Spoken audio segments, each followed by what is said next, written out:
الرحمن الرحیم۔ ہم شعبان کے مہینے میں داخل ہو چکے ہیں اور جلد ہی رمضان المبارک کا بابرکت مہینہ ہمارے اوپر سایہ فگن ہونے والا ہے،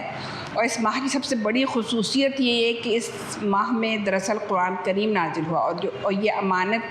ہمارے ہم انسانوں کے حوالے کر دی گئی، اور یہ وہ امانت ہے کہ جسے کہ پہاڑ بھی اٹھانے پر تیار نہیں ہوئے، بلکہ اگر پہاڑوں پر بھی اس کو اتار دیا جاتا تو وہ اس کی ہیبت سے ریزہ ریزہ ہو جاتے۔ پھر ایک یہ بات ہے کہ اس مہینے کو دراصل تقویٰ کا حصول ہونا چاہیے، جب ہم روزے رکھیں تو اس سے ہمیں تقویٰ کا حصول ملنا چاہیے نا، اس لیے بہت اہم ہے کہ ہم دو باتوں کو کی بنا کے اپنے روزے گزاریں، ایک تو ایمان اور دوسرا احتساب، یعنی ان دو چیزوں کو ہم اپنا مقصد بنا کے پھر ہم روزے رکھیں گے تو ہم اور ہمارے ہر عمل کی بنیاد اور محرک بھی صرف خالصتاً اللہ تعالیٰ کی محبت اور رضا کا حصول ہو، اور اس پر پھر ہمیں اجر و ثواب کی تمام امید بھی صرف اللہ تعالیٰ سے ہی ہو۔ پھر آپ دیکھیں یہ مہلت عمل جو ہمیں زندگی کی صورت میں ملی ہوئی ہے، جو یہی ہمارا سب سے قیمتی سرمایہ ہے، کہ جو فنا ہو گیا تو پھر نفع سے بھی ہمیں مایوسی ہو جائے گی،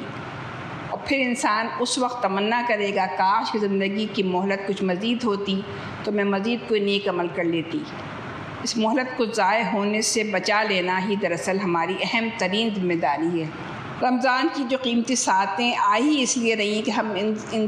رمضان کے اندر اپنی کوتاہیوں کو دور کریں اور اپنے اندر اچھائیوں کو پروان چڑھائیں۔ اسی وجہ سے حضور صلی اللہ علیہ وسلم بھی رمضان سے پہلے ہی اپنے تمام صحابہ کرام کو اکٹھا کرتے تھے اور اس ماہ مبارک کی عظمت اور برکات سے آگاہ فرماتے تھے، اور اس کے خزانوں سے اپنا حصہ سمیٹنے کے لیے تیاری کا حکم دیتے تھے۔